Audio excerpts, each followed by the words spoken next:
ഇന്നത്തെ റെസിപ്പി നല്ലൊരു കിടിലൻ ടേസ്റ്റിലുള്ളൊരു പാസ്തയാണ്. അതിന് വേണ്ടി ഒരു പാത്രത്തിൽ അത്യാവശ്യം വെള്ളം എടുത്ത് വെച്ചിട്ടുണ്ട്. അതിലേക്ക് ഉപ്പിട്ട് കൊടുത്തിട്ടുണ്ട്. ഒരു കപ്പ് പാസ്തയാണ് ഞാനിവിടെ വേവിക്കാൻ വേണ്ടിയിട്ട് അതിലേക്ക് ഇട്ട് കൊടുക്കുകയാണ്. അത് അവിടെ കിടന്ന് വേവുന്ന സമയം കൊണ്ട് നമുക്ക് വേറൊരു പാന് വെച്ച് ആ പാനിൽ 2 സ്പൂൺ വെളിച്ചെണ്ണ ഒഴിച്ചെടുത്തിട്ടുണ്ട്. അതിലേക്ക് ഒരു മീഡിയം സൈസ് സവാള ചെറുതായിട്ട് കട്ട് ചെയ്തിട്ട് അത് വഴറ്റാൻ വേണ്ടി ഇട്ടെടുത്തിട്ടുണ്ട്. അത് നന്നായിട്ട് നമുക്ക് വഴറ്റിയെടുക്കാം. ഇതിലേക്ക് നമുക്ക് ആവശ്യത്തിനുള്ള ഉപ്പ് ചേർത്ത് കൊടുക്കാം.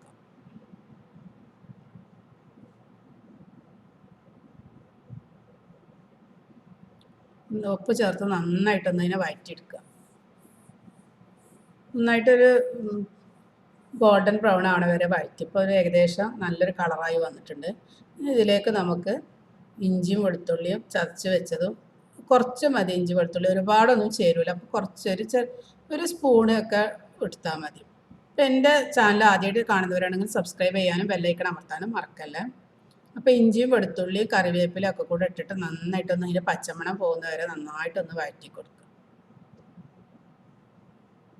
ഇനി നമുക്കതിലേക്ക് ആവശ്യത്തിനുള്ള പൊടികളൊക്കെ ചേർത്ത് കൊടുക്കാം. ഞാൻ ഒരു 1/2 സ്പൂണിൻ്റെ അടുത്താണ് മുളക് പൊടി ചേർത്ത് കൊടുക്കുന്നത്. എരിവ് അധികം ഇഷ്ടമില്ലാത്ത കുട്ടികളൊക്കെ ആണെന്നുണ്ടെങ്കിൽ ഒരുപാട് ചേർക്കണ്ട കേട്ടോ. ഞാനൊരു സ്പൂണിൻ്റെ അടുത്ത് കാശ്മീരി മുളക് പൊടി ചേർത്തെടുത്തിട്ടുണ്ട്. 1/2 സ്പൂൺ മഞ്ഞൾപ്പൊടിയും ചേർത്തെടുത്തിട്ടുണ്ട്. ഇനി ഇതെല്ലാം കൂടെ നന്നായിട്ട് ഇതിൻ്റെ പച്ചമണം മാറുന്ന വരെ നന്നായിട്ടൊന്ന് വഴറ്റി കൊടുക്കുക. നന്നായിട്ട് വഴന്ന് വരുമ്പോൾ ഒരു തക്കാളി ചെറുതായി അരിഞ്ഞത് ഇതിലേക്ക് ഇട്ട് കൊടുക്കുക. അങ്ങനെ അതൊക്കെ ഇട്ടെടുത്തിട്ട് ഞാൻ നന്നായിട്ട് അതൊന്ന് വഴറ്റിയെടുക്കട്ടെ. അപ്പോൾ നമ്മുടെ തക്കാളിയൊക്കെ നല്ല വഴന്ന് വന്നിട്ടുണ്ട്. ഇനി നമ്മളതെല്ലാം ഒരു ഭാഗത്തേക്ക് വെച്ചതിന് ശേഷം കുറച്ച് വെളിച്ചെണ്ണ ഒഴിച്ചെടുത്തിട്ടുണ്ട്. അതിലേക്ക് 2 മുട്ടയാണ് ഞാൻ ഒഴിക്കണത്. പിന്നെ കൂടുതൽ ക്വാണ്ടിറ്റി ഉണ്ടെന്നുണ്ടെങ്കിൽ നമ്മൾ 2 മുട്ടയ്ക്ക് പകരം 3-4 മുട്ട നമുക്ക് ചേർക്കാവുന്നതാണ്. ഇത് ചെറിയ ക്വാണ്ടിറ്റി ആയതുകൊണ്ടാണ് 2 മുട്ട ചേർത്ത് കൊടുത്തിട്ടുള്ളത്. നല്ല ടേസ്റ്റ് തന്നെയാണ്. കുട്ടികൾക്കൊക്കെ എന്തായാലും ഇഷ്ടപ്പെടുന്ന റെസിപ്പി തന്നെയാണിത്. ചിക്കൻ തന്നെ വേണമെന്നൊന്നും നിർബന്ധമില്ല. ചിക്കൻ ഇല്ലാത്ത മുട്ടയ്ക്ക് ഒരുവിധം എല്ലാവരുടെ വീട്ടിലും ഉണ്ടാകുന്ന ഒരു സാധനമാണ്.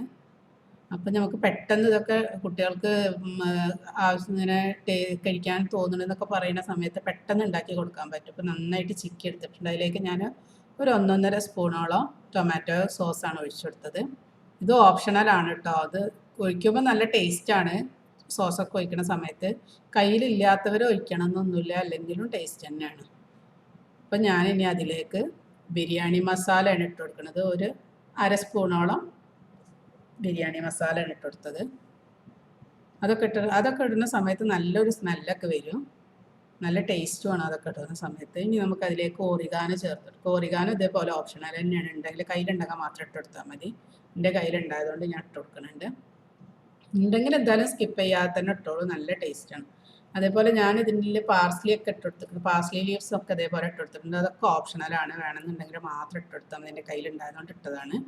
നല്ല ടേസ്റ്റാണ്. ഇതിൻ്റെയൊക്കെ സ്മെല്ലും ഇതൊക്കെ വരുന്ന സമയത്ത് ആ മക്രോണി കഴിക്കുമ്പോൾ നല്ലൊരു ടേസ്റ്റ് വരുന്നതാണ്. അപ്പോൾ അതൊക്കെ ചേർത്തിട്ട് നന്നായിട്ട് ഇളക്കി കൊടുക്കുക. അതിന് ശേഷം നമ്മൾ വേവിക്കാൻ വെച്ചിരുന്നല്ലോ, അത് വെന്ത് വന്നിട്ടുണ്ട്. നല്ല പോലെ വെന്ത് വന്നിട്ട് ഉടഞ്ഞു പോകരുത്, അതാണ് അതിൻ്റെ ഒരു പരുവ്. അതേപോലെ ആയി വരുന്ന സമയത്ത് പൊട്ടണതിന് മുമ്പായിട്ട് നമുക്കത് എടുത്തിട്ട് ഇതിലേക്ക് മിക്സിലേക്ക് ഇട്ട് കൊടുക്കുക. നന്നായിട്ട് അതൊന്ന് മിക്സ് ചെയ്ത് കൊടുക്കുക. അത് നന്നായിട്ട് മിക്സ് ആയതിന് ശേഷം നമുക്ക് ഒരു പിടി മല്ലിയില ഇട്ടെടുത്തിട്ട് നന്നായിട്ടൊന്ന് മിക്സ് ചെയ്ത് കൊടുക്കുക. അപ്പോൾ ഇതേപോലെ ഇപ്പോൾ ഒന്നിനോട് തൊടാതെ തന്നെ നല്ല ടേസ്റ്റി ആയിട്ടുള്ള മക്രോണി ഇവിടെ റെഡി ആയിട്ടുണ്ട്. എല്ലാവരും ഇത് കുട്ടികൾക്കൊക്കെ ഉണ്ടാക്കി കൊടുക്കുക. കുട്ടികൾക്ക് മുതിർന്നവർക്കൊക്കെ ഇഷ്ടപ്പെടുന്ന റെസിപ്പി തന്നെയാണ്. എല്ലാവരും ചെയ്ത് കൊടുക്കുക. ലൈക്ക് ചെയ്യുക, കമൻറ്റ് ചെയ്യുക.